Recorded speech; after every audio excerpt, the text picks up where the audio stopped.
नमस्कार, VNM news में आप सभी का स्वागत है। मैं हूं रंजना दवे। देश दुनिया की छोटी बड़ी खबरों से पहले आइए नजर डालते हैं आज की हेडलाइंस पर।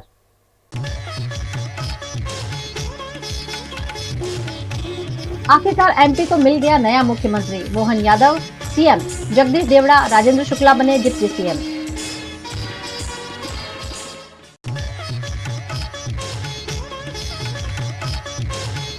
जूनागढ़ में आवारा पशुओं को पकड़कर खुले में छोड़ने का कांड उजागर, वन्य पशु करते हैं मवेशियों का शिकार।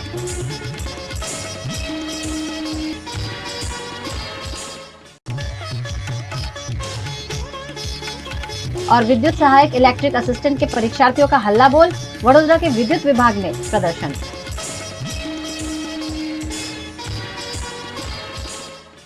पिछले कई दिनों से उलझी हुई मध्य प्रदेश के मुख्यमंत्री की गुत्थी आखिरकार आज सुलझ गई है। मध्य प्रदेश में मुख्यमंत्री के नाम का ऐलान हो गया है। मध्य प्रदेश के अगले मुख्यमंत्री मोहन यादव होंगे। भोपाल स्थित बीजेपी के प्रदेश कार्यालय में पार्टी के विधायक दल की बैठक में यह निर्णय लिया गया, जिसमें प्रदेश के नए मुखिया के नाम पर मोहर लग गई। मध्य प्रदेश में विधानसभा चुनाव जीतने के बाद पिछले एक सप्ताह से मुख्यमंत्री के नाम के ऐलान पर मशक्कत चल रही थी, जिस पर आखिरकार निर्णय लेते हुए भाजपा हाईकमान ने मोहन यादव को मध्य प्रदेश का मुख्यमंत्री करार दिया है। मोहन यादव ओबीसी वर्ग से आते हैं। 58 साल के मोहन यादव ने बीएससी, एलएलबी और एमबीए की पढ़ाई की है। व्यापार और कृषि में शामिल मोहन यादव सन 1982 में माधव विज्ञान महाविद्यालय छात्र के सचिव पद से राजनीति में जुड़े। 2013 में विधायक बने और 2018 में पहली बार चुनाव जीतकर वे मध्य प्रदेश के शिक्षा मंत्री बने थे। मध्य प्रदेश की कमान सौंपकर भारतीय जनता पार्टी ने मोहन यादव पर बड़ी जिम्मेदारी डाली है। वहीं मध्य प्रदेश में 2 डिप्टी सीएम जगदीश देवड़ा और राजेंद्र शुक्ला होंगे। जगदीश देवड़ा मंदसौर जिले की मल्हारगढ़ से विधायक हैं। देवड़ा एससी वर्ग से आते हैं, जबकि राजेंद्र शुक्ला रीवा सीट से विधायक हैं और ब्राह्मण वर्ग से आते हैं। वहीं मुख्यमंत्री पद के दावेदार माने जा रहे नरेंद्र सिंह तोमर विधानसभा अध्यक्ष होंगे। तोमर मुरैना जिले की दिमनी सीट से विधायक हैं। मध्य प्रदेश में जगदीश देवड़ा को उप मुख्यमंत्री बनाए जाने पर मल्हारगढ़ विधानसभा में जगदीश देवड़ा के समर्थकों ने जमकर खुशी मनाई। पिछले कई दिनों से मध्य प्रदेश की कुर्सी किसे मिलेगी उसकी चर्चा चल रही थी, जिस पर विराम मोहन यादव के नाम के साथ लग गया है। मोहन यादव को मध्य प्रदेश का मुख्यमंत्री बनाया गया है। वहीं जगदीश देवड़ा और राजेंद्र शुक्ला को उप मुख्यमंत्री की जिम्मेदारी दी गई है। जगदीश देवड़ा के उप मुख्यमंत्री बनने का ऐलान होते ही मध्य प्रदेश की मल्हारगढ़ विधानसभा में खुशी का माहौल दिखने मिला। उनके समर्थकों ने शुभकामनाएं देते हुए डिप्टी सीएम बनने पर खुशी जताई। इनके विकास के नाम पर और जो इन्होंने पूरे क्षेत्र में जो विकास किया है, वास्तव में ये विकास मध्य प्रदेश में अग्रणी रहा है। और भाई साहब का सरल स्वभाव, अच्छे व्यक्ति और जनता के बहुत ही लोकप्रिय विधायक हैं और इनको सभी पसंद करते हैं। और आज जो इनको मध्य प्रदेश सरकार में जो डिप्टी सीएम का पद मिला है, वास्तव में पूरे मध्य प्रदेश में एक कार्यकर्ताओं में बहुत ही उत्साह है, अपार उत्साह है। और भाई साहब जब चुनाव लड़े थे उस समय भी मतदाताओं ने अपार उत्साह के साथ इनको आशीर्वाद दिया है और आज उस आशीर्वाद का ये फल मिला है कि वो मध्य प्रदेश के माननीय डिप्टी सीएम साहब का उनको पद मिला है। ये हमारे लिए बहुत ही अच्छी और खुशी की लहर है कार्यकर्ताओं में। भारतीय जनता पार्टी के हमारे मल्हारगढ़ विधानसभा के हमारे लाडले विधायक महोदय जगदीश जी देवड़ा को डिप्टी सीएम बनने पर मध्य प्रदेश शासन ने जो इतनी बड़ी सौगात उनको दी है, उसके लिए मल्हारगढ़ विधानसभा की तरफ से बहुत बहुत धन्यवाद। बहुत ही खुशी का विषय है कि माननीय जो सरल स्वभाव के हमारे विधानसभा के विधायक श्री जगदीश जी देवड़ा को आज उप मुख्यमंत्री का जो भारतीय जनता पार्टी ने उनका नाम चयन किया है, इसके लिए हमें बहुत खुशी हो रही है। गुजरात के जूनागढ़ के भैसाण के करिया गांव में गौशाला में पशुओं को रखने के बहाने महानगर पालिका का कांड बाहर आया है। गुजरात के जूनागढ़ के भैसाण के करिया गांव में गौशाला में पशुओं को रखने के बहाने जूनागढ़ से पशुओं को पकड़कर गांव में छोड़ने की घटना सामने आई है। इन जानवरों को एक साथ भरकर रात के समय आसपास के गाँव में, जहाँ जंगली जानवरों का खतरा रहता है, ऐसे इलाकों में छोड़ दिया जाता है। आज भैसाण के करिया गांव के युवाओं द्वारा जनता रेड कर ये घटना पुलिस तक पहुंचाई गई। पालिका द्वारा इन पशुओं को इलाके में छोड़ने पर यहाँ जंगली जानवरों की आवाजाही बढ़ी है। जिसके चलते इस समस्या से छुटकारा पाने के लिए गांव के लगभग 25 युवक पेट्रोलिंग कर रहे थे। इस दौरान उन्हें जूनागढ़ महानगर पालिका का वाहन दिखाई दिया, जिसके चलते नगर पालिका का ये कांड बाहर आया, जिसकी थाने में शिकायत की गई है। वहीं महानगर पालिका कर्मचारी गायों को गौशाला पहुंचाने की बात कर गौशाला के नाम लेटर दिखाते हुए नजर आए। કોઈ અજાણ્યા વાહન દ્વારા પશુઓને ઉતારી જતા હતા અમારા વિસ્તારમાં, એવી અમને જાણ હતી, જેના કારણે અમે તારીખ 6ના રોજ ભેસાણ પોલીસ સ્ટેશન અને વન વિભાગને અરજી પણ કરેલ હતી કે ભાઈ આ પશુ છોડી જાય અને એનો લાયન શો થાય અને ગમે ત્યારે ગમે એ વિસ્તારમાં છોડી દે એટલે સિંહ ગમે ત્યારે ત્યાં આવી ચડે અને ખેડૂતો ઉપર ગમે ત્યારે આ વન્ય પશુઓ હુમલો પણ કરી શકે। જેના ભાગરૂપે આજે અમારા ગામના આગેવાનો, અમારા શ્રી સરપંચ તેમજ તમામ આગેવાનો સાથે મળી જનતા રેડ કરી અને આ પશુઓનો વાહન આજે જે મૂકવા આવેલ હતું એમાં એક આગળ બોલેરો હતો, જૂનાગઢ મહાનગરપાલિકાનો બોલેરો અને જૂનાગઢ મહાનગરપાલિકાના ટ્રેક્ટરમાં ખીચોખીચ કે જે દયનીય પરિસ્થિતિ કહેવાય એવી પરિસ્થિતિમાં 10 પશુઓને પૂરીને આ રીતે છોડવા આવ્યા હતા। એમાં જનતા રેડથી અમે એને અટકાયત કરીને પગલાં લીધા છે અને પોલીસને જાણ કરી પોલીસ સ્ટેશન સુધી અત્યારે અમે લઈ આવ્યા છીએ અને ટેગ એના આની પહેલાંના પશુઓ હતા એમાં ટેગ હતા, અમે એવી જાણ કરી હતી ટેગવાળા પશુઓ હોય આજે એ પશુઓને ટેગ વગરના લઈને આવ્યા હતા અને જો કોઈને ખબર ન પડે તો એ પશુને એમને છોડી દેવા, જેથી કરી કોઈ પુરાવો ન થાય એવી રીતે એને ટેગ પાછા ભેગા રાખીને ડૉક્ટર પણ ટીમ ભેગી રાખીને આવું સ્ટન્ટ હતું ને એ સ્ટન્ટ આજે અમે એને ખુલ્લું પાડેલ છે। गुजरात के वडोदरा में अलकापुरी में स्थित Gujarat energy transmission corporation limited के बाहर सैकड़ों की संख्या में उम्मीदवारों ने उपस्थित रहकर हंगामा किया। गुजरात में 9 सितंबर 2023 को विद्युत सहायक इलेक्ट्रिक असिस्टेंट की परीक्षा अहमदाबाद में ली गई थी, जिसमें पास होने वाले छात्रों के मेडिकल और डॉक्यूमेंट वेरिफिकेशन भी कर दिए गए हैं। जेटको द्वारा 7 दिनों में उन्हें नियुक्ति लेटर देने की बात कही गई थी, लेकिन 3 महीने बाद भी कोई कार्यवाही नहीं होने पर 1250 जितने उम्मीदवारों ने वडोदरा में जेटको के मैनेजिंग डायरेक्टर को आवेदन पत्र देकर जल्द से जल्द कार्यवाही करने की मांग की है। गुजरात के राजकोट, मेहसाणा, भरूच से आए उम्मीदवारों ने रेसकोर्स सर्कल पर विरोध प्रदर्शन करते हुए जल्द से जल्द उन्हें ऑर्डर दिए जाने की मांग की है। આ ભેગા થયા છે આપણે વિદ્યુત બોર્ડની મેન ઓફિસ પર અને અમારે એક્ઝામ બધું લેવાઈ ગયું છે, મેડિકલો લેવાઈ ગયું છે, પણ અમને હજુ નિમણૂક પત્ર આપ્યા નથી અને આ વાતને 3 મહિના થઈ ગયા છે, કોઈ કશું સાંભળતું નથી અને ઘણો ટાઈમ થયો, એ માટે અમે બધા ભેગા થયા છે નિમણૂક પત્રની હાજરી માટે। આજે અમે વિરોધ પ્રદર્શન આપણે જેટકો દ્વારા જે ભરતી લેવામાં આવી છે, જે માર્ચ મહિનામાં પોલ ટેસ્ટ લેવામાં આવ્યો હતો અને તારીખ 9/9/2023ના રોજ આની એક્ઝામ લેવામાં આવી હતી। 27/9ના રોજ જ્યારે આપણે એલાઇનમેન્ટ બહાર પાડવામાં આવ્યું હતું અને અમને 17/9ના રોજ અમારું મેડિકલ થઈ ગયું હતું રેડી, મેડિકલના ડોક્યુમેન્ટ વેરિફિકેશન।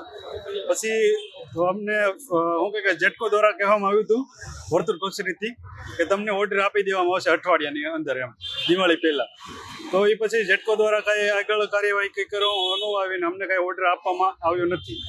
તો એના માટે અમે લોકો આ જવાબ માંગવા આવ્યા છીએ કે અમને અમારો શું કહે કે કેટલા 10 થી 15 દિવસમાં તમે જવાબ આપો કે તમે શું કહેવાય આગળની કાર્યવાહી શું કરશો। અને શું કહે કે આ વિદ્યાર્થી જે છે એને જ્યારે ડોક્યુમેન્ટ અને મેડિકલ માટે બોલાવ્યા હતા ને ત્યારે એમ કહેવામાં આવ્યું કે તમને અઠવાડિયામાં ઓર્ડર આપી દેવામાં આવશે।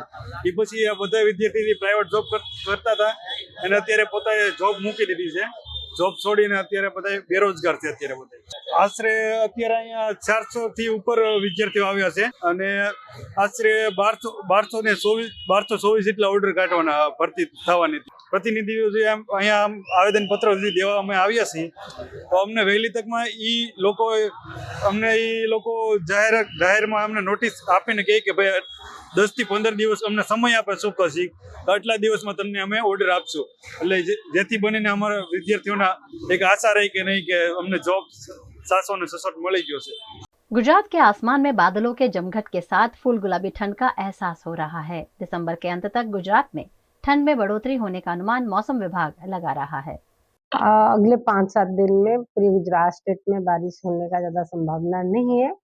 टेम्परेचर वाइज देखा जाए तो मैक्सिमम टेम्परेचर में मोस्टली नो लार्ज चेंज रहेगा और मिनिमम टेम्परेचर यानी न्यूनतम टेम्परेचर रात का जो टेम्परेचर होता है उसमें अगले 2-3 दिन के लिए ज्यादा वेरिएशन नहीं होगा।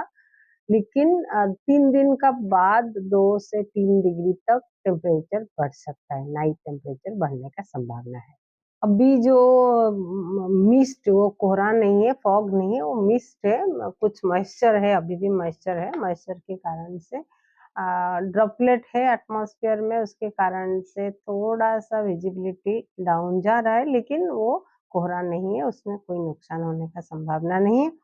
और सबसे लोएस्ट टेम्परेचर रिकॉर्ड किया गया है नलिया 8.5 डिग्री सेल्सियस, एंड अहमदाबाद में हमारा रिकॉर्ड किया गया है 16.5 डिग्री सेल्सियस। अगले 2 दिन के लिए भी अराउंड 17 डिग्री सेल्सियस अहमदाबाद में रहने का संभावना है। उसका बाद 2-3 डिग्री बढ़ने का संभावना। बड़ौदा और सूरत का अंदर भी ज्यादा चेंजेस होने का कोई संभावना नहीं है। मोस्टली अभी जो अगले 2-3 दिन के लिए नो लार्ज चेंज रहेगा, यानी 1-8 डिग्री बढ़ सकता है, लेकिन 2-3 दिन का बाद 2 से 3 डिग्री तक टेम्परेचर बढ़ने का संभावना है। खबरों का दौर यूं ही चलता रहेगा, फिलहाल वक्त है एक ब्रेक का। Part of the RR Global Conglomerate with a presence in over 50 countries. RR Kabel is a leading Indian wires and cables brand, a wide range offering excellent quality and trustworthiness. RR also has a wide range of lighting solutions. Choose from several options that can light up your home or office. Presenting appliances from RR, increasing the style quotient of your home. Delivering convenience every day. RR fans, lighting solutions, air coolers, water heaters, irons and more. When it comes to trust, quality and convenience, ask for home appliances from RR Kabel, your one-stop electric goods solutions provider. Bharat ले रहा है electric अंगड़ाई।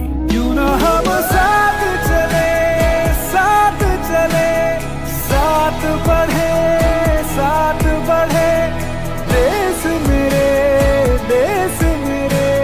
देश को ले जाए नई दिशा की ओर। आपका जॉय, भारत का जॉय। दर्शनम ओशन, वडोदरा के गोत्री वासना रोड पर 4 BHK स्काई विलास। आधुनिकता की परिकल्पना को साकार करता है दर्शनम ओशन आलीशान प्रोजेक्ट, जहां आपको खुद का घर लगेगा 5 स्टार होटल। वडोदरा सिटी के प्राइम लोकेशन, ग्रीनरी के बीच स्टनिंग एस्थेटिक लग्जरियस रेसिडेंस। सभी बेडरूम में अटैच वॉशरूम, ग्रीन स्पेस के साथ balcony, full ventilation, parking, lift, kids play area, swimming pool, club house, indoor games, garden, fire safety system और आपकी privacy का भी रखा गया है खास ख्याल। लग्जरियस लाइफस्टाइल का सपना जो आपने देखा है वो पूरा होगा दर्शनम ओशन में। आज ही विजिट करें दर्शनम ocean behind Gotri police station, Gotri वासना रोड, वडोदरा। उत्तर प्रदेश के अयोध्या में लंबे संघर्ष के बाद राम मंदिर का निर्माण हो रहा है, जहां लगने वाला ऐतिहासिक ध्वज दंड अहमदाबाद में तैयार हो रहा है। 550 साल के इंतजार के बाद अयोध्या में राम मंदिर बनकर तैयार हो रहा है, जिसका प्राण प्रतिष्ठा महोत्सव 22 जनवरी 2024 को प्रस्तावित है। श्री राम मंदिर के निर्माण में कई लोगों ने दिन रात मेहनत की है और कई लोगों की विशेष भूमिका भी रही है। ऐसी ही भूमिका गुजरात की भी है। श्री राम मंदिर निर्माण में गुजरात के अहमदाबाद का भी विशेष सहयोग है, क्योंकि मंदिर में लगने वाले ऐतिहासिक ध्वज दंड को अहमदाबाद में तैयार किया जा रहा है। मुख्य ध्वज दंड के साथ साथ 6 अन्य दंड भी अहमदाबाद में तैयार किए जा रहे हैं। ध्वज दंड का वजन 5500 किलो से ज्यादा है, 44 फुट ऊंचे और 9.5 इंच डायमीटर और 1 इंच जितनी चौड़ाई के साथ मुख्य ध्वज दंड तैयार किया गया है, जिसे पारंपरिक रूप से बनाने में 6 महीने से ज्यादा का वक्त लगा है। तो हमारे लिए बहुत खुशी की बात है और हमारे समाज के लिए खुशी की बात है। जो समाज का गौरव है, हम सब गौरव ले रहे हैं कि हमारे समाज का आदमी जो ध्वज दंड है वो लगेगा वहाँ, तो ये बहुत बड़ी खुशी की बात है। राम मंदिर के 42 द्वार के लिए भी विशेष वस्तुएं यहाँ बनाई गई हैं। सभी तरह का हार्डवेयर स्पेशल डिजाइन और नाप के साथ तैयार किया गया है, जिसमें पीतल का इस्तेमाल किया गया है। मंदिर में घंट, झूमर और पंखे के लिए भी अहमदाबाद के कारीगर भरत मेवाड़ा ने कई वस्तुएं तैयार की हैं, जिसमें 445 कड़े समेत की कई वस्तुएं शामिल हैं।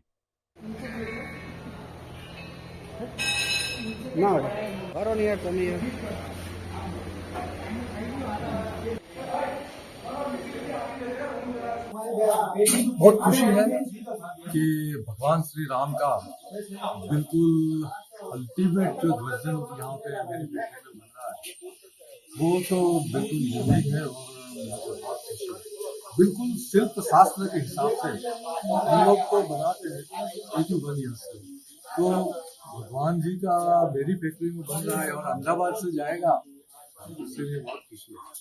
गुजरात के वडोदरा के सोमा तालाब के घाघरेटिया गांव के कृष्णनगर इंदिरानगर इलाके में ग्राफ्ट टीपी JNNURM योजना रद्द करने की स्थानीय मांग कर रहे हैं। गुजरात के वडोदरा के सोमा तालाब के घाघरेटिया गांव में कृष्णनगर इंदिरानगर इलाके में रेलवे लाइन बॉर्डर के सामने टीपी 40 का graph TP Vadodara municipal corporation की ओर से बनाया जा रहा है। कृष्णनगर इंदिरानगर के लोगों द्वारा ये जगह खरीदी गई है और ये लोग पिछले 40 सालों से घर बनाकर यहाँ रह रहे हैं। इनके द्वारा सारे टैक्स भी समय से भरे जाते हैं। 353 मकानों के लिए JNNU 353 मकानों के लिए नुर्म योजना के फॉर्म का VMC द्वारा वितरण भी किया गया है, जिसके चलते आज इस इलाके के लोगों ने एकत्रित होकर मीडिया से अपनी परेशानी साझा की और इस योजना को रद्द करने की मांग की।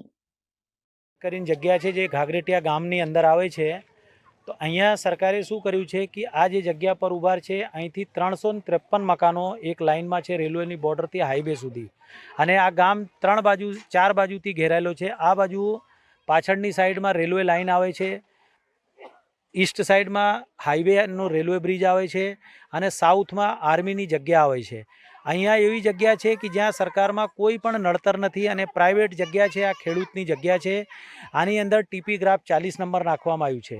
એમાં અહીંથી હાઈવે સુધી 353 મકાનોના તોડવાનું આયોજન કરી રહ્યા છે અને એમાં જે જવાહરલાલ નહેરુ નુર્મ યોજના છે, નુર્મ યોજનાની અંદર આ માણસોના પબ્લિકના રહીશોના મકાનો ફાળવાનું જે ફોર્મ વિતરણ કરવામાં આવ્યા છે, એ ફોર્મની અંદર એવું છે કે એ લોકોના 2,16,000 રૂપિયાની લોન કરવાની અને 50,000 રૂપિયા ટર્મ વાઇઝ એમના પૈસા આપવાના, પછી સરકાર એમના છે 5.5 લાખ રૂપિયાનું ઘર આપશે। જે અહીંના પબ્લિકના નથી જોતું કે આવા મકાન આપે, અને પ્રાઇવેટ જગ્યા છે અને પ્રાઇવેટ જગ્યાની અંદર એ લોકો મકાન છે। રોડમાં જો સરકારના જગ્યા જોતી હોય તો એ લોકોના માર્કેટના જે વેલ્યુએશન ચાલે છે, વેલ્યુએશનના હિસાબથી એ લોકોના વળતર આપે, નહીં તો LIG અને MIGમાં એ લોકોના ઘર આપે। આ અમારી સમસ્યા છે કે અમારા મકાન જે તૂટવાના છે, બરોબર, અમે કેટલા વર્ષોથી રહીએ છીએ, કેટલા મહેનતથી અમે બનાવેલા છે। અત્યારે અમારી રોડની જરૂર નથી। અમારા ઘર એટલા તૂટી નાખે અને અમારું કઈથી પૈસા લાવવાના? અમે બંગલાનું કામ કરીને અમે જીવીએ છીએ। હે, અમે કઈથી પૈસા લાવીએ? 5 લાખ રૂપિયા પહેલા 50,000 કઈથી લાવવાના? અમે આખો મહિનો કામ કરીએ ત્યારે 6-7 હજાર અમારા પડે છે। અમારે રોડ નહીં જોઈએ તો અમારા મકાન છે એવા જ જોઈએ। 50 વર્ષથી વસાવટ આ ચાલી રહી છે, તો આ લોકોને ટીપી પહેલાં નહોતી દેખાતી, આજે દેખાવા મળી। 50 વર્ષમાં ટીપી ક્યાં આવી જ નહીં, તે આજે ટીપી ઊભી થઈ। આ લોકો પાપડ વણી વણીને પેટ ભરે છે, તો ગરીબ માણસના માટે પેટમાંથી પગ ના મુકાય, એમને સાથ અપાય।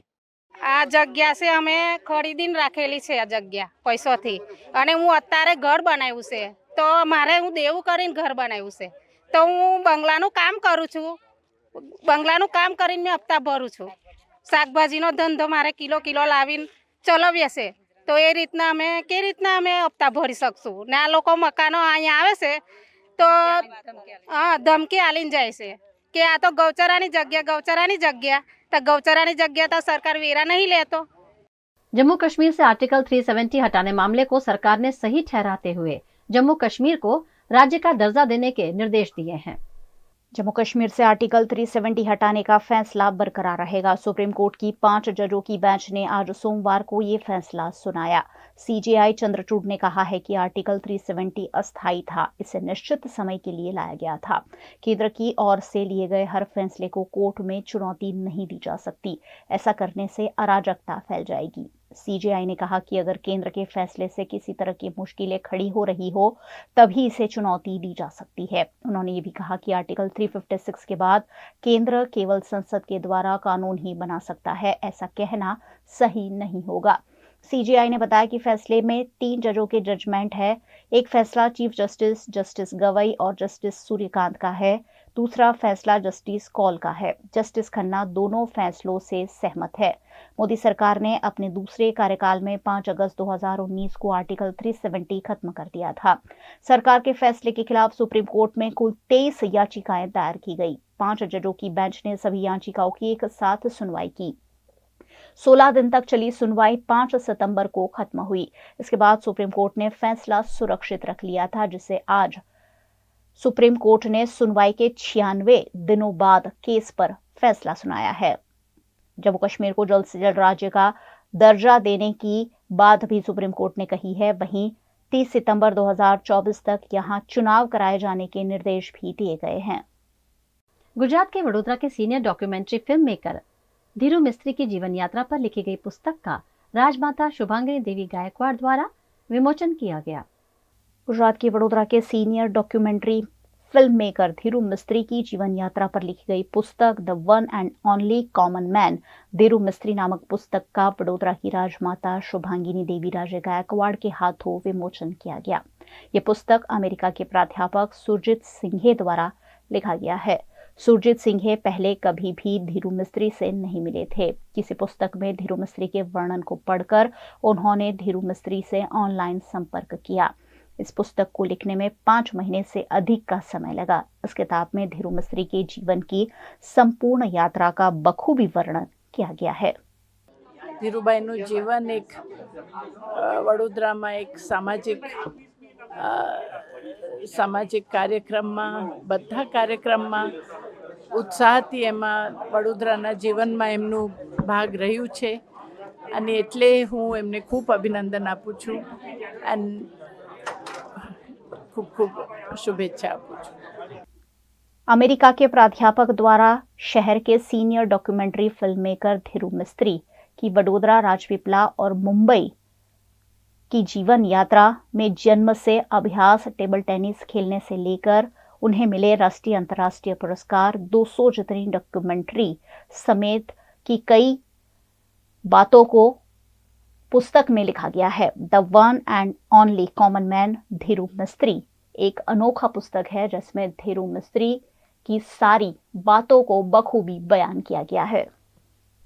મને લાગે છે કે આ ટાઈપની પુસ્તકોથી યુવાન વર્ગને ખાસ કરીને બહુ જ પ્રેરણા મળશે એવું મને ખાતરી છે, કેમ કે આજે એક 85 વર્ષના જે ધીरू મિસ્ત્રી છે જેમને એટલું બધું સામાજિક કાર્ય કર્યું છે અને એટલી બધી વસ્તુઓ એમના લાઈફમાં કરી છે, તે ખરેખર બહુ જ પ્રશંસનીય છે। અને એવી ટાઈપની પુસ્તકોમાં જે વાર્તા લખેલી હોય એનાથી જ્યારે લોકો વાંચશે ત્યારે એમને જરૂરથી આગળ વધવાની જે એક પ્રેરણા મળશે, પ્લસ આવા કાર્યો જે એમને કર્યા છે એવા બીજા લોકો પણ કરે એવી હું આશા રાખું છું। मेरे बारे में किसी और ने किताब लिखी है, वो जो पब्लिशर है और जो लेखक है उनको मैं जानता नहीं हूँ। बात ऐसी हुई थी, आज से 4-5 महीने पहले एक फ़ोन मेरे पर आया अमेरिका से, बोलते हैं are you Dheeru Mistry? I said yes. बोलते I want to write a book on you. Then I asked him how much money have I to pay? He said no, I will give you royalty. So I was just surprise कि भाई एक आदमी को मैं जानता नहीं हूँ। फिर दूसरे दिन बोलता है मैं आपको फ़ोन करूँगा, तो दूसरे दिन उनका दूसरा फ़ोन आया और उन्होंने मेरा इंटरव्यू लिया और बाद में जो मेरी फेसबुक पर जो स्टोरीज थी उसको कंपाइल करके इन्होंने पुस्तक छापी है जिसकी कीमत 450 रुपीज़ की है। उन्होंने वर्ल्ड मार्केटिंग के लिए अमेज़ॉन में रखी है। कई लोगों ने बेचाते ली है। अमेरिका से मेरे 5 दोस्तों का फ़ोन आया, वडोदरा से किस 5 लोगों ने लिया है। यानी कहने का मतलब क्या है कि ज़िंदगी में मैं कुछ कहना चाहता था, मैं मेरे बारे में कुछ कहना चाहता, वो किसी और ने उसका नोट लिया और ये पुस्तक की छपाई हुई। इससे मैं बहुत आभारी हूँ उनका। One and only common man Dhiru मिस्त्री ऐसा लिखा है, क्योंकि जैसे आप लोगों ने सुना होगा, लोगों ने मेरे बारे में काफ़ी बोला है, तो ऐसे मैं एक ऑर्डिनरी आदमी हूँ, मगर एक मकसद है मेरी ज़िंदगी का कि इस समाज में तुम आए हो तो समाज को कुछ दे के आपको जाना है। एक बार तो मरना ही है, तो क्यों ना कुछ दे के जाए, ये मेरा मकसद है। और मैं प्यार, मोहब्बत और सद्भावना का पुजारी हूँ, उसके बारे में बात करता हूँ। और अगर किसी को बुरा लगे, अच्छा लगे, उसका ये नहीं, बस समाज किस तरह से जुड़े ये मेरा मकसद है। मेरा मैसेज यही है कि समाज से प्यार और मोहब्बत बरकरार रखो, एक दूसरे से गले लगाओ, नफ़रत और हिंसा को छोड़ दो। और ये दुनिया में प्यार ही एक ऐसी चीज़ है कि जो लोखंड यानी आयरन को भी पिघला सकती है, तो आदमी का दिल तो जीत सकती है आराम से। तो प्यार मोहब्बत से रहो, यही मेरा संदेश है। श्री राष्ट्रीय राजपूत करणी सेना के अध्यक्ष सुखदेव सिंह गोगामेडी की हत्या के मामले गुजरात के वडोदरा में आम आदमी पार्टी द्वारा आवेदन पत्र दिया गया। हाल ही में राजस्थान के जयपुर में श्री राष्ट्रीय राजपूत करणी सेना के अध्यक्ष सुखदेव सिंह गोगामेडी की निर्मम हत्या कर दी गई थी, जिसके चलते देश भर में विरोध प्रदर्शन किए जा रहे हैं। करणी सेना के कार्यकरों में आक्रोश देखा जा रहा है। इस मुद्दे को लेकर गुजरात के वडोदरा में आम आदमी पार्टी द्वारा जिला कलेक्टर को आवेदन पत्र दिया गया और हत्यारों को सख्त से सख्त सजा दिए जाने की मांग की गई। साथ ही सुखदेव सिंह गोगामेडी द्वारा मांगी गई पुलिस प्रोटेक्शन नहीं दिए जाने वाले अधिकारियों के विरुद्ध भी कार्यवाही करने की मांग की गई। आज अमे आम आदमी पार्टी तरफथी करणी सेना प्रमुख जेमनी जयपुर में हत्या करी देवामां आवी एने लई आज आवेदन पत्र आपवा आव्या छीए अने अमारी मांग छे के जे सुखदेव सिंहनी हत्या थई अने तेमने जे लोकोए मार्या छे ते पकड़ाई पण गया छे, पण मने नथी लागतुं के हकीकत ए ज छे। कारण के आजथी 20 वर्ष पहला हरेन पंड्या केस जे गुजरातथी चालू थयो, बदलानी राजनीति, हरेन पंड्याना मर्डरिस्टने बी एक माथुं ऊभुं करी देवामां आव्युं। अंते तो ए बी छूटी ज गयो। आज सुधी खबर नहीं कि एमनुं मृत्यु कोणे केम अने कोणे कर्युं। पहला गुजरात में हतुं, हवे सेंट्रल में आज वस्तु चाली रही है। अवारनवार आवा किस्साओं बहार आवी रह्या छे। हूँ सरकार ने पूछवा मांगू छूं केम आ बदलानी राजनीति केम आज कोई पण सोशियल वर्कर जो आगळ वधे के कोई नेता आगळ वधे के पार्टी विरुद्ध कोई मीडिया लखे के पार्टी विरुद्ध कोई जज विरुद्ध में जाए तो एने पतावी देवा। शुं आ पतावाथी ज राजनीति आगळ आवशे? मारू आपना माध्यमथी पब्लिकने भी कहेवुं छे कि हवे जागो, जोवो देश क्यां जई रह्यो छे। आजे कोईनो छोकरो गयो छे, कोईनो बाप जाय छे, काले मारा हूँ पण आवीश, मारा पण छोकरा हशे ने तमारा पण छोकरा हशे। जो तमे सत्यनी सामे चालवा जशो तो तमने पूरा करी देवामां आवशे। आशा राखुं छुं जे लोको पकड़ाया छे एमनी सरकार छेक નીચલા સ્થળ સુધી જઈ અને હકીકત બહાર લાવે કે આ કોના કહેવાથી થઈ રહ્યું છે। खबरों का दौर यूं ही चलता रहेगा। फिलहाल वक्त है एक ब्रेक का। नए वर्ष पर नई डायरी चाहिए तो युग धर्म है ना। हर कलर्स, डिजाइन्स और हर वर्क के लिए डायरीज का वाइड कलेक्शन। व्यापारी से लेकर बिजनेसमैन तक, स्टूडेंट से लेकर हाउसवाइफ तक, हर किसी के लिए उनकी जरूरतों के मुताबिक की डायरी। दुकानों से लेकर कॉर्पोरेट सेक्टर तक पसंद की जाती है युग धर्म की डायरीज। डायरीज के साथ साथ हर तरह की स्टेशनरी, फाइल्स, फोल्डर्स भी युग धर्म में अवेलेबल। वडोदरा के काला घोड़ा, गेंडा सर्कल, अकोटा, मकरपुरा GIDC, मांडवी और निजामपुरा में है युग धर्म के ब्रांचेस। युग धर्म स्टेशनरी 6 गार्डन व्यू कॉम्प्लेक्स, काला घोड़ा सर्कल, सयाजीगंज, वडोदरा। वडोदरा के शोर शराबे से दूर पंचवटी के लीजियर एली रेस्टोरेंट एंड बैंक्वेट में शुद्ध शाकाहारी खाने का लुत्फ उठाइए, क्योंकि यहाँ हर डिश है खास।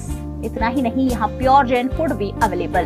50 से 350 लोगों की कैपेसिटी वाले वेल इंटीरियर बैंक्वेट हॉल के साथ रूम फैसिलिटी, ब्राइडल मेकअप और स्टेज डेकोरेशन की भी सुविधा। Hotel Leisure Alley and banquet में 150 से 200 कार पार्किंग की facility, corporate pack lunch, 3 kilometre तक फ्री होम डिलीवरी और टेक अवे पार्सल पर 10% डिस्काउंट। 50 से 20 लोगों के स्मॉल गेट टुगेदर के लिए प्राइवेट डाइनिंग रूम और आउटडोर केटरिंग की भी सुविधा। यहाँ का स्किल्ड मैनेजमेंट आपके हर मौके को बनाता है बेहद शानदार। कोतरीगुड़ा सर्कल पर जल्द शुरू हो रहा है take away counter. Leisure Alley restaurant and banquet, Aura Square, Panchvati road, Korba, Vadodara. Mana hotels and resort. Rajasthan में उदयपुर, रणकपुर को करना हो एक्सप्लोर या उत्तराखंड में ऋषिकेश में करनी हो धार्मिक यात्रा, माना होटल्स आपके स्टे को बनाएंगे हमेशा के लिए यादगार। राजस्थान के ऐतिहासिक विरासत के बीच माना होटल्स का कंफर्टेबल स्टे आपको कराएगा अद्भुत अनुभूति। माना होटल्स के लग्जरियस प्रीमियम रूम्स और विलास है बेहद शानदार। ऋषिकेश की वादियों में माना होटल्स का होम स्टे देता है शानदार घर का feel. Next time, plan your holidays with Mana Hotels. Contact 8107 888800.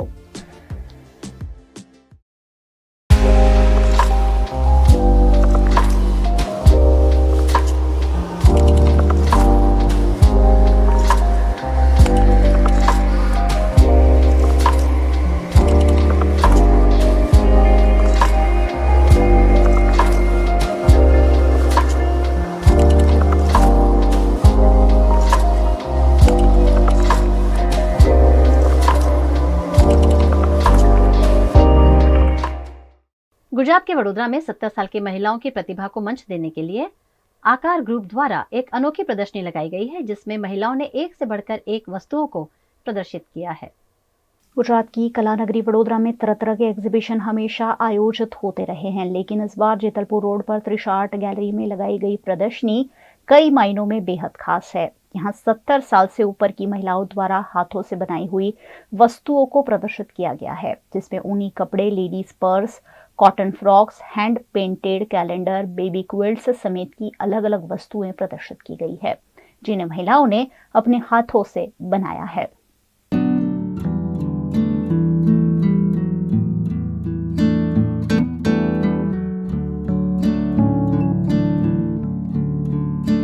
ये ग्रुप जो आकार है वो मैं 18 साल से चला रही हूँ। ये 19वां साल है और हर शुक्रवार हम सब लेडीज़ मेरे घर मिलते हैं।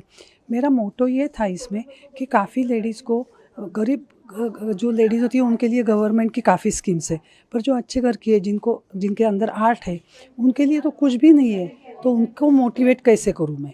तो मैंने ऐसे लोगों को इकट्ठे किया और एक के बाद हमारे साथ जुड़ते गए सब। तो फिर ऐसे हो गया कि हम कुछ सीक्रेट नहीं रखते, एक दूसरे के साथ सब सीखा हमने। और फिर हमने ये नक्की किया कि आज की जो यंग जनरेशन है वो सिर्फ तैयार चीज़ें लेने में मानती है, मशीन की है। तो ये जो हाथ की कला है, हाथ से जो चीज़ें बनती है वो थोड़ी मर रही है, डाइंग आर्ट है ये। तो इसको कैसे हम जागरूक करें, और इसलिए हमने सारी चीज़ हाथ से करने की चालू की। उसके बाद मेरे मन में ये आया कि यंगस्टर्स को मुझे ये भी मैसेज भेजना है कि हमारी उम्र पे जाके आपके पास ऐसी कोई हॉबी हो कि जो आप घर पे बैठ के कर सकते हो, जिसके लिए आपको बहुत मेहनत की भी ज़रूरत नहीं है। जैसे गार्डनिंग हो या दूसरी कोई हो तो उसमें मेहनत की ज़रूरत होती है, आफ्टर 65-70 आप नहीं कर सकते वो काम। पर ये काम ऐसा है कि हम घर बैठे अच्छे से कर सकते हैं और इसमें इतना पॉजिटिविटी आ जाती है काम में कि कभी भी आप एकदम शांत मन हो जाता है, कभी नेगेटिविटी नहीं आती है, और ये हमारी एक फैमिली बन गई है। युवा पीढ़ी को मोटिवेट करने के लिए इन महिलाओं ने इस प्रदर्शनी का आयोजन किया है, जिसमें वरिष्ठ महिलाओं ने एक से बढ़कर एक वस्तुओं को प्रदर्शित कर अपनी प्रतिभा दिखाई है। हम लोग ने सब इकट्ठा होकर एक एग्जीबिशन यहाँ पे किया है। इसमें सब हाथ से खुद से बनी हुई चीज़ है, कोई भी खरीदी हुई चीज़ नहीं है। क्विल्ट्स है, बेबी फ्रॉक्स है, स्वेटर्स है, मेरे पेंटिंग्स है। तो हम सब मिलके हर साल ये एग्जीबिशन करते हैं और बहुत अच्छा रिस्पांस मिलता है।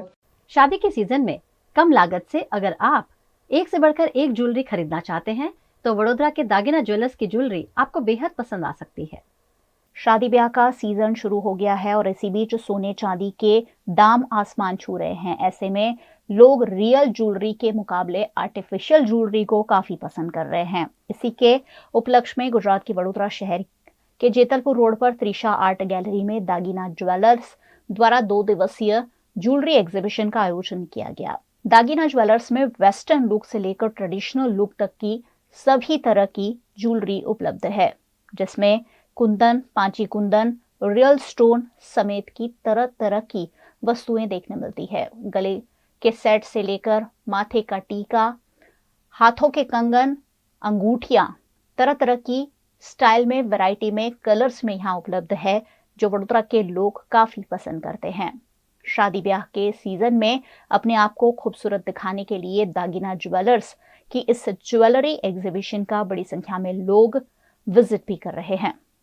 10 और 11 दिसंबर को त्रिशा आर्ट गैलरी में इस एग्जीबिशन का आयोजन किया गया, जिसमें तरह तरह की ज्वेलरी को प्रदर्शित किया गया। 10 दिसंबर संडे एंड 11 दिसंबर मंडे 2 दिन के लिए एग्जीबिशन मॉर्निंग 10 से लेकर रात को 8 बजे तक रहेगा। हमारे पास सारे ज्वेलरीज है, जैसे वेस्टर्न लुक से के लिए है, मॉडर्न लुक के लिए हमारे पास है, वेडिंग के लिए रिलेटेड है, पाची कुंदन, रियल स्टोन्स पे हमारे साथ बहुत सारे ज्वेलरीज का कलेक्शन है। हम ज्वेलरी रेंट पे भी देते हैं, जो ब्राइड है जिनका वेडिंग है उनको रेंट पे भी हम ज्वेलरीज देते हैं। काउ सर्कल और कोटा पुरुषोत्तम नगर में हमारा घर पे हाउस स्टूडियो भी वहाँ पे है, वहाँ पे भी आप आ सकते हैं। गुजरात में विधानसभा चुनाव के दौरान भाजपा के विधायक हार्दिक पटेल के खिलाफ दर्ज मामले में हार्दिक पटेल सूरत में पेश हुए। गुजरात में 2017 के विधानसभा चुनाव के दौरान विरमगाम से बीजेपी विधायक हार्दिक पटेल के खिलाफ मामला दर्ज किया गया था। पाटीदार आंदोलन के नाम पर उन्होंने अनुमति मांगते हुए एक विशाल रैली और सभा को संबोधित किया था, जिसमें एक गैर राजनीतिक बैठक में राजनीतिक बयानबाजी को लेकर मामला दर्ज सूरत कोर्ट में पेश हुआ। हार्दिक पटेल का आगे का बयान लिया गया। अपना बयान दर्ज करवाने हार्दिक पटेल सूरत कोर्ट पहुंचे, जहां सुरक्षा के बीच उन्हें कोर्ट ले जाया गया। એક રેલીનું આયોજન કરવામાં આવ્યું હતું અને એના અનુસંધાને એક કેસ બનેલ હતો, જેનું આજે ફર્ધર સ્ટેટમેન્ટ આપવા માટે હું કોર્ટમાં હાજર થયો છું। કોર્ટની પ્રક્રિયાનું હંમેશા માન સન્માન રાખેલું છે અને કાયદાકીય પ્રક્રિયામાં જે વકીલ સાથે રાખીને કોર્ટમાં જે તે જવાબ આપવાના હોય, આજે અમે ફર્ધર સ્ટેટમેન્ટના રૂપે જવાબ આપ્યા છે। બાકી કાયદાની પ્રક્રિયા છે તો કાયદાની પ્રક્રિયા કાયદાના हिसाबથી કામ કરશે, એમાં મારું વ્યક્તિગત કોઈ સ્ટેટમેન્ટ ન હોઈ શકે। આગામી 20 તારીખ આસપાસ હશે ને એમાં માન્ય વકીલ સાહેબ તરફથી આખરી દલીલો હશે અને લગભગ કેસ એકાદ બે મુદત પછી એનો નિર્ણય કરીશે। જે રીતે ખોટા કોઈના પીએ ના નામે કે નકલી આગેવાન કે નકલી પીએ બનીને જે ફોનો થતા હોય છે, એકબીજાને ધમકી આપવાના પ્રયાસો થતા હોય છે, હું માનું છું કે આ ન થવું જોઈએ અને જે આવા કોઈ ગુનેગારો હોય એના વિરુદ્ધ તો કાયદો કાયદાનું કામ કરશે। नहीं देखो, एक व्यक्ति ना कारण आखा समाज दुखी न होई सके અને ઘણીવાર કોઈ એક વ્યક્તિના કારણે આખો સમાજ રાજી પણ હોય છે, પણ હું એવું માનું છું કે આવા કોઈ એક વ્યક્તિના કારણે આખા સમાજને ટાર્ગેટ ન કરવું જોઈએ। દરેક સમાજમાં આવા વ્યક્તિઓ હોય છે જે આખા સમાજને બદનામ કરતા હોય છે, પણ આવા લોકોની વિરુદ્ધમાં કાયદો હંમેશા કાયદાનું કામ કરતો આવ્યો છે। गुजरात के वडोदरा के गोत्री सेवासी रोड पर स्थित federation of Gujarat and business centre में खलील उत्सव का आयोजन किया गया। गुजराती और उर्दू के जाने माने कवि खलील धनतेजवी वडोदरा की शान है।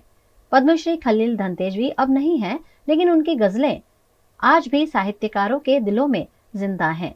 ऐसी ही कुछ गजलों की प्रस्तुति का कार्यक्रम वडोदरा में आयोजित किया गया।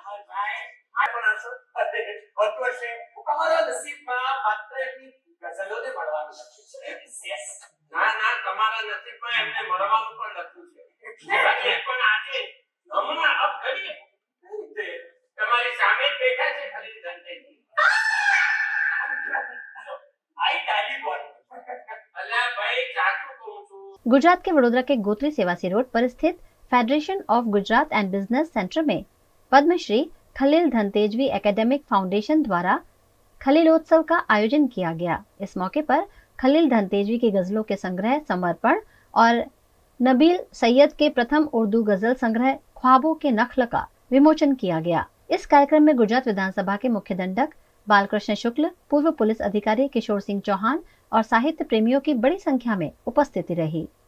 हर साल पापा के जन्मदिन पे दिसंबर में हम लोग ये प्रोग्राम करते हैं। साहित्य और कल्चरल प्रोग्राम हम लोग आयोजन करते हैं। ये programme Khalil Dhantejvi academic foundation की तरफ से किया जाता है। Khalil Dhantejvi academic foundation students के लिए एजुकेशनल एक्टिविटी करता है, उनकी स्टेशनरी प्रोवाइड करता है, उनकी फ़ीस में हेल्प करता है। इस तरह के हमारे कार्यक्रम होते हैं। और पापा जो थे एक बड़े साहित्यकार थे, पद्मश्री अवार्ड उन्हें मिला था और उनके इच्छा अनुसार हम लोग ये प्रोग्राम आगे भी कंटिन्यू करेंगे और इस ट्रस्ट को भी हम लोग आगे कंटिन्यू करने वाले हैं और हर साल ये प्रोग्राम इस तरह से करने वाले हैं। फिरदौस भाई देखैया है, शशांक भाई फडनीस है जो संगीतकार है और यहाँ के भी जो शायर यहाँ के भी है दीना शाह, आरिफ भाई दीना बेन शाह, आरिफ भाई शेख और बाहर से भी आए हैं राना भाई बावलिया, हिरेन भाई गढ़वी, बाहर से भी बहुत लोग आए हैं जो पापा के चाहने वाले भी है और अच्छे कलाकार भी है। आज के युग में खेती उत्पादन में केमिकल्स और कीटनाशक दवाओं का व्यापक इस्तेमाल हो रहा है, जिसके चलते लोगों के स्वास्थ्य पर असर पड़ रहा है। इसी बीच भावनगर में अमृत आहार उत्सव का आयोजन कर किसानों को प्राकृतिक खेती की ओर मोड़ने का प्रयास किया गया। चंद मुनाफे के लिए किसान दवाइयां और केमिकल कीटनाशक का इस्तेमाल कर फसल ले रहे हैं। इन किसानों को प्राकृतिक खेती का महत्व समझाने के लिए भावनगर के जवाहर मैदान में मीठी विरडी प्राकृतिक कृषि ग्रुप द्वारा 8 से 11 दिसंबर तक अमृत आहार उत्सव का आयोजन किया गया, जिसमें किसानों को प्राकृतिक खेती कैसे की जाए उस पर मार्गदर्शन दिया गया। मैंने यहाँ मेले में देखा कि यहाँ बहुत सारी ऑर्गेनिक प्रोडक्ट है। हम पहले जो पेस्टिसाइड वाला खाना खाते हैं जो एक हमारे शरीर में जहर की तरह जाता था वो देखा। अब यहाँ पे हमें ऑर्गेनिक चीजें सब मिलती है। पहले हमारा भी एक गांव है, गांव में हमारा भी खेतर था, तो मैंने देखा था कि हमारे जो उत्पादन है वो नहीं आता था। इसके लिए हमें पेस्टिसाइड वो सब हम डालते थे। फिर हमने ये विजिट लिया और फिर हमें वो जो जंतु है उसका सारा ज्ञान हुआ, तो हमें पता चला कि ऐसा होता है और फिर हमने वो भी उपयोग में लिया। तो यही मैं सबको सलाह दूंगी कि एक बार आप अवश्य विजिट ले इसकी और आप जानिए इसके बारे में। हमारे रोजिंदा जीवन में बहुत सारी बीमारियां आती है जो हम रोज बरोज टेस्टिंग के दरमियान देखते हैं, लेकिन इतनी सारी बीमारियां आती कहाँ से? उसका बेस्ट तो वैसे देखे तो खाना ही है। जो आजकल खाने में जहर भरा हुआ है वो खाने से ही ज्यादातर बीमारियां होती है।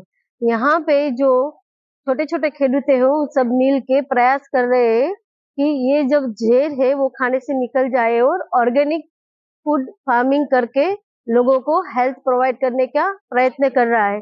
तो उसके समर्थन में मैं सूरत से भावनगर आई हूँ और मैं उन सबका समर्थन करती हूँ कि हमें भी रोजिंदा जीवन में ऑर्गेनिक फार्मिंग का जो फूड रहता है उसको खाने की जरूरत है। Thank you. भारत सरकार विश्व भर में लाइफ मिशन के तहत पर्यावरण पर बात कर रही है। वहीं भावनगर में खुद प्रकृति खेती करने वाले किसान जहर मुक्त सब्जी, फल और अनाज उगाने की प्रेरणा देने के लिए 10 सालों से अमृत आहार महोत्सव का आयोजन कर रहे हैं, जिसमें युवा पीढ़ी भी जुड़ रही है। तो हमें पता है कि हम इंटरनेट की जिंदगी जीते हैं, पर मैं आज खेडूतों किसान जिस तरीके से जिंदगी जीते हैं, क्या बनाते हैं और उसका केमिकल के अलावा किस तरीके से ऑर्गेनिक वेजिटेबल्स उगाते हैं, मिलेट्स है, वो सब कुछ उगाते हैं, वो मैं दिखाने जा रही हूँ। आप मेरे आजू बाजू में देख रहे हैं वो सब स्मॉल फार्मर्स है और वो अपनी प्रोडक्ट्स लेके यहाँ पर आए हैं और ये सब कुछ भावनगर में है और मैं इस फार्मर्स का समर्थन करने के लिए आई हूँ। पर ये जो सभी फार्मर्स है वो अपने खेतों से आया हुआ सारा जंतु मुक्त जो खाना होता है, सभी प्रोडक्ट्स होते हैं वो सब जंतु मुक्त होते हैं, इसलिए वो इस तरह से हमारे जीवन में रंग फैला रहे हैं।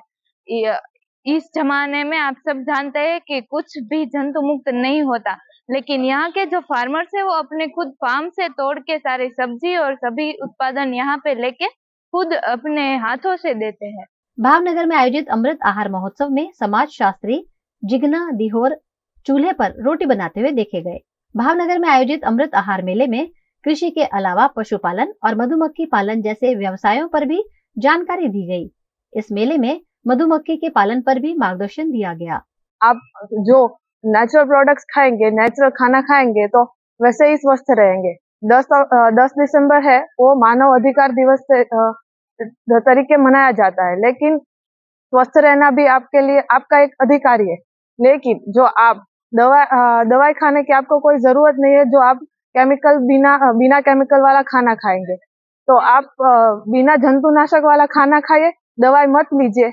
गुजरात के अंकलेश्वर के सनत राणा हॉल में अंकलेश्वर शहर कांग्रेस कार्यकर्ता सम्मेलन का आयोजन किया गया।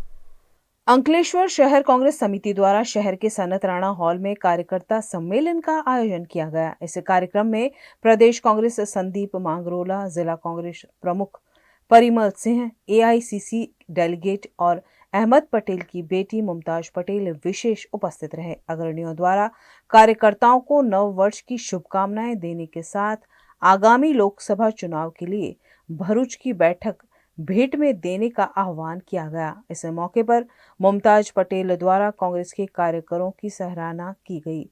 इस महंगाई और बेरोजगारी की समस्या से निपटने के लिए कांग्रेस को एकमात्र विकल्प बताया गया। इस मौके पर बीजेपी में शामिल हुए नीलेश पटेल की घर वापसी पर उनका स्वागत किया गया। इस कार्यक्रम में जिला कांग्रेस प्रवक्ता नाजू फड़वाला, कांग्रेस समिति के प्रमुख जगत सिंह वांसदिया और अग्रणी बड़ी संख्या में उपस्थित रहे।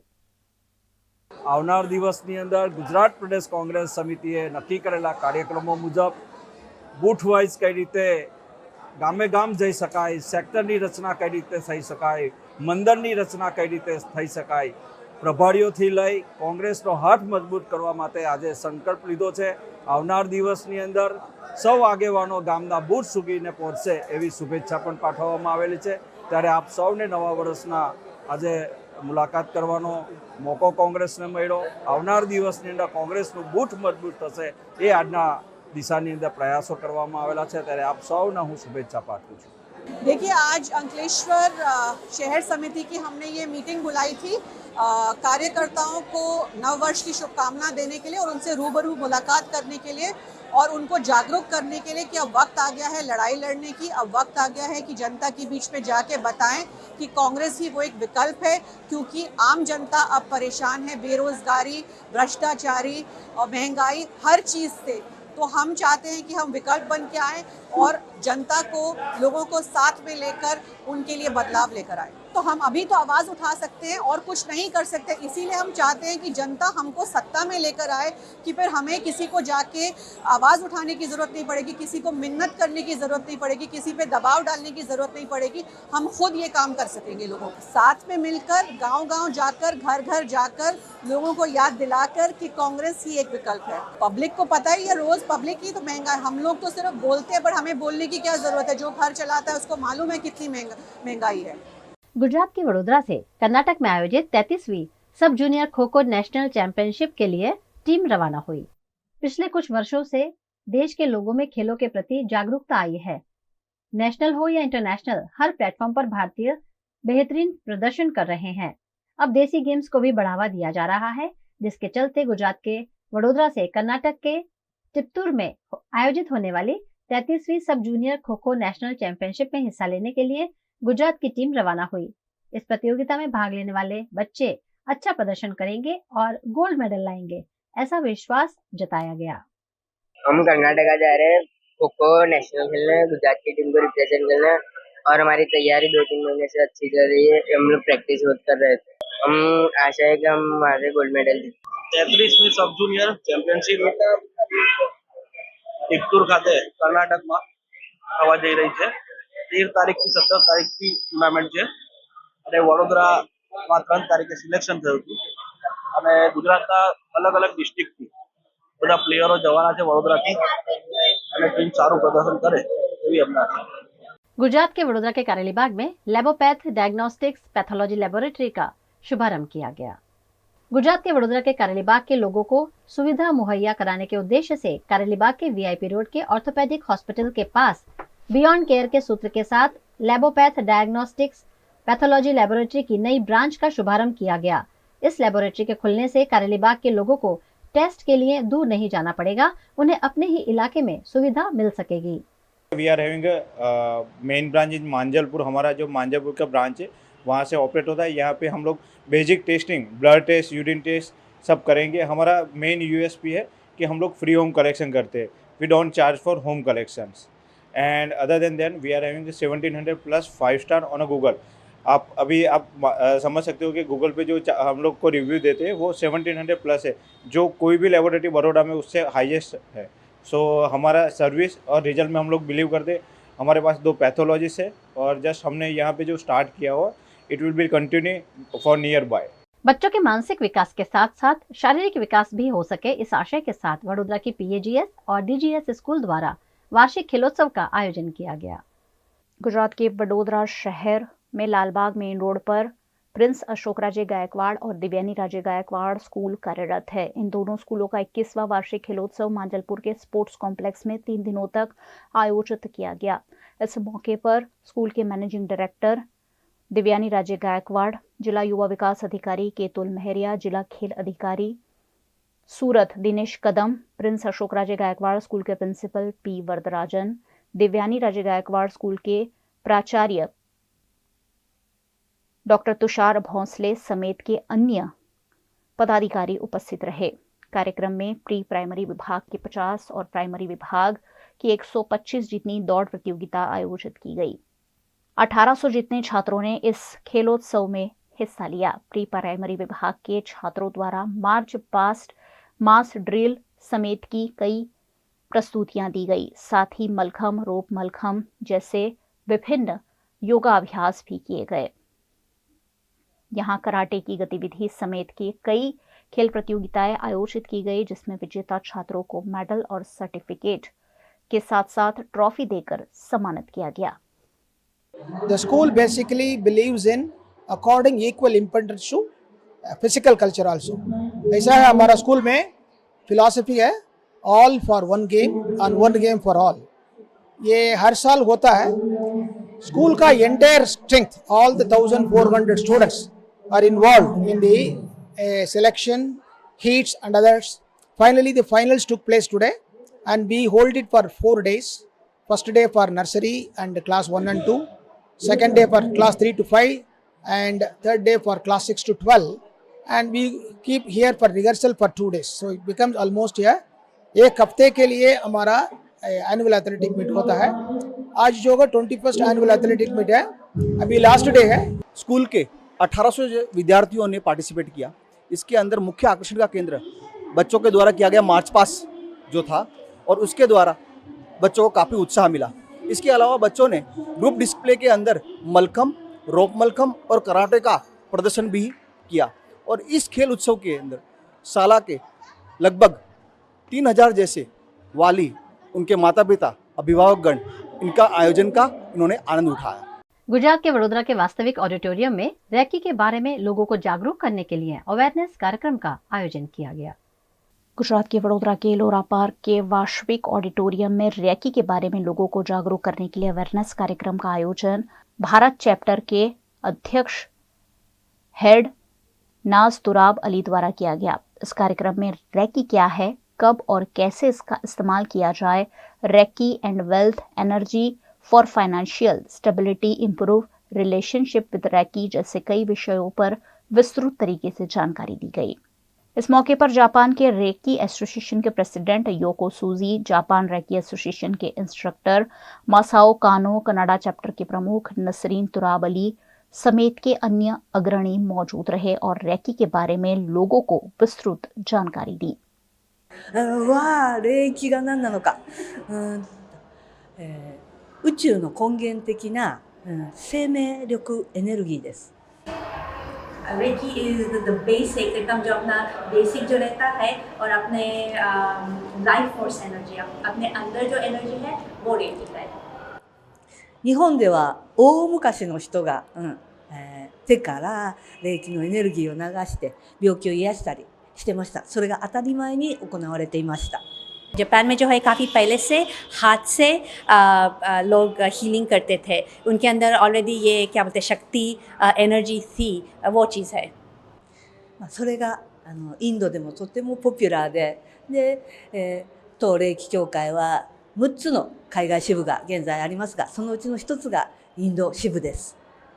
और हमको पता चला कि इंडिया में भी काफ़ी रेकी पॉपुलर है. ऐसा है कि हमारे पास अभी 6 इंटरनेशनल चैप्टर्स है, उसका एक जो है इंडिया चैप्टर है. ट्रेडिशनल जापानीज़ रेकी तो जापान में 100 साल पहले चालू हुई थी. एक्चुअली तो काफ़ी पहले से है, पर ये हम जो प्रैक्टिस करते हैं उसुई रेकी वो 100 साल पहले से जापान में शुरू हुई है. उसके बारे में अवेयरनेस लाने के लिए हम यहाँ पर आज गैदर हुए हैं, इसलिए मैं आई हूँ कनाडा से. रेकी का बेनिफिट शुरुआत तो ऐसे अपने पेन के वजह से होती है ना. अपने को शोल्डर पेन है या फिर अगर नी में पेन है तो हाथ रख के रिलीफ मिल सकती है, पर वो तो सिर्फ शुरुआत ही है. रेकी जो है बहुत अमेजिंग चीज़ है जो अपने पूरा जीवन को अच्छे तरीके से राइट ट्रैक पे लेके आ सकती है. अगर आपको ज़रा भी अगर इंटरेस्ट आया है तो प्लीज़ हमारे रेकी टीचर्स से कांटेक्ट कीजिए, रेकी के बारे में और मालूम कीजिए और रेकी सीखिए, रेकी प्रैक्टिस कीजिए और अपने चेहरे पे मुस्कुराहट लाइए. मैं इंडिया चैप्टर की हेड हूँ, लेकिन मैंने सब जो सीखा है वो जापान रेकी एसोसिएशन जापान से सीखा हुआ है. और आज मैं ये चाहती हूँ जो मैंने सीखा है वो सारे बड़ौदा की पब्लिक को आप सबके लिए आप सबके पास पहुंचाना चाहती हूँ. ये अवेयरनेस जो है योको सेंसे और कानो सेंसे को मैं यहाँ ले आई हूँ यहाँ, और टोरंटो के हेड नसरीन तुराबली भी आए हुए हैं. तो आप सबको बताना चाहते हैं कि असल रेकी क्या है. इंडिया चैप्टर हेड होने का मेरा यही कर्तव्य रहेगा कि आपको सही रेकी के मायने मैं आपको पहुंचा सकूं. अच्छा, रेकी जो है वो ब्रह्मांड की शक्ति है जैसा जो सबके पास होती है, लेकिन फिर भी क्या होता है अब जो रेकी आया है, अब अलग अलग तरह से रेकी हो गई है, लेकिन असल रेकी जो है वो मन की शांति है। मन की शांति कोई और तरीके से भी मिल सकती, लेकिन ये जो मन की शांति है वो ऐसा है कि कुछ करो न करो, मन की शांति मिल जाती है रेकी से। गुजरात के वडोदरा शहर में सामाजिक संस्थाओं के हित में संगीतमय कार्यक्रम का आयोजन नवरत्न कलावृंद द्वारा किया गया। गुजरात की कला नगरी वडोदरा में नवरत्न कलावृंद द्वारा साज और आवाज नामक संगीतमय कार्यक्रम अकोटा के सर साजीराव नगर गृह में आयोजित किया गया। साज और आवाज नामक संगीतमय कार्यक्रम में गायक कलाकारों ने पुराने और नए फिल्मी गीतों को अद्भुत रूप से पेश किया, जिसमें संदीप गोखले, हेमल पटेल, डॉक्टर सुमेध केलकर, श्रीरंग कारकर, डॉक्टर प्रशांत शाईवाले, डॉक्टर भाविक पारेख, आशा आठले, ज्योति देवता, मंजीत ढल और नीलिमा पाटिल ने अपने सुर बिखेरे।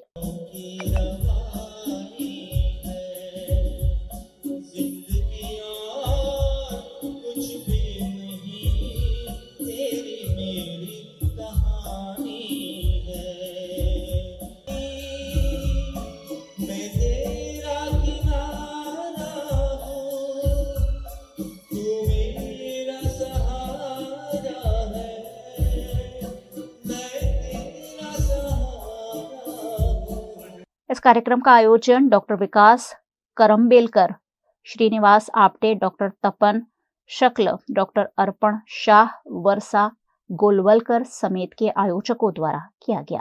हम लोग नवरत्न कलावृंद इस म्यूजिकल ग्रुप के प्रतिनिधि है। हम लोग 2018 से म्यूजिकल प्रोग्राम्स कंडक्ट करते हैं और उसमें सारा खर्चा हम उठाते हैं और उसमें से जो धनराशि प्राप्त होती है वो हम समाज के उपयोगी पढ़ने वाले जो संस्था है उनमें दान करते हैं। इससे 3 लक्ष्य साध्य होते हैं कि हम लोग जो गाना गाते हैं तो हमारा शौक जो है वो पूरा हो जाता है, संगीत के प्रति जो हमारी आस्था है वो पूरी हो जाती है। जो लोग यहाँ सुनने वाले आते हैं उन्हें गाने सुन के आनंद मिलता है और जिन संस्थाओं को धनराशि मिलती है उनके भी जो कार्य रहते हैं पूरे हो जाते हैं। इसमें नए और पुराने दोनों ही गानों का समावेश किया गया है और कई सारे अलग अलग जो टैलेंट्स हैं जिनको अलग स्टेज नहीं मिलता है वो हमारे यहाँ पे जुड़े हुए हैं। इसमें तो अच्छे अच्छे कैटेगरी के लोग हैं, 5 तो डॉक्टर्स ही है इसमें और बाकी सारे जो लोग हैं वो भी अपने अपने फील्ड में एस्टैब्लिश लोग हैं और वो अपना शौक भी पूरा करते हैं, समाज की सेवा भी करते हैं। गुजरात के वडोदरा में टोस्ट मास्टर्स इंटरनेशनल द्वारा डिवीजन ए डिस्ट्रिक्ट 98 कॉन्फ्रेंस का आयोजन किया गया। वडोदरा के दिवालीपुरा के बड़ौदा मैनेजमेंट एसोसिएशन के हॉल में डिवीजन ए ऑरा का आयोजन किया गया। टोस्ट मास्टर्स इंटरनेशनल द्वारा डिवीजन ए डिस्ट्रिक्ट 98 कॉन्फ्रेंस का वडोदरा शहर में आयोजन किया गया, जिसमें हाइब्रिड मोड पर विभिन्न चर्चा की गई, जिसमें बड़ौदा, अंकलेश्वर, भरूच समेत कई शहरों से आए हुए सदस्य शामिल हुए। Fellow Toastmasters, dear guests and distinguished district officers, I welcome you all to Division A, District 98, 2023-24 Evaluation Speech Contest. In 1.5 years of Toastmaster journey, he has won several contests. Wow. आज हमने यहाँ पे डिवीजन ए का contest रखा aura करके, जहाँ पे हम लोग division A which is Baroda है, अंकलेश्वर है, भरूच है, इंदौर है, ग्वालियर है, ये सब के साथ में हम लोग के कॉन्टेस्ट यहाँ पे आए हुए और काफ़ी अच्छा कॉन्टेस्ट हुआ। हमारे एरिया डायरेक्टर वल्लभ, तौसीफ और अमन ने काफ़ी अच्छा काम किया। सबसे ज़्यादा क्रेडिट मिलता है हमारे वल्लभ को, जिसने बहुत मेहनत करके पूरी रोल प्लेयर और सब कुछ करके दिया। कंटेस्टेंट हुआ वेरी हैप्पी, ऑडियंस को काफ़ी अच्छा लगा ये कॉन्टेस्ट देखने के लिए। ये कार्यक्रम एक पब्लिक स्पीकिंग के लिए रहता है, टोस्ट मास्टर्स के लिए डिस्ट्रिक्ट 98 का, जहाँ पे हमारे यहाँ पे हार्दिक भी आए हुए थे, हमारे डिस्ट्रिक्ट डायरेक्टर भी, और मैं निशान मेहता हूँ जो यहाँ का डिवीजन डायरेक्टर हूँ। और ये toast master public speaking forum है जहाँ पे हम लोग इवैल्यूएशन कॉन्टेस्ट किया था, जहाँ पे हम चाहते थे कि सब लोग एक इवैल्यूएशन करें और लर्न करें कि फीडबैक कैसे होता है, उसके बारे में ये कॉन्टेस्ट था। वीएनएम टीवी की खबरें अब आप यूट्यूब, फेसबुक, इंस्टाग्राम के अलावा ओटीटी प्लेटफॉर्म्स पर भी लाइव देख सकते हैं। डेली हंट, जियो टीवी, वोडाफोन टीवी पर 24 घंटे वीएनएम टीवी आपके लिए उपलब्ध है, तो देखते रहिए वीएनएम टीवी।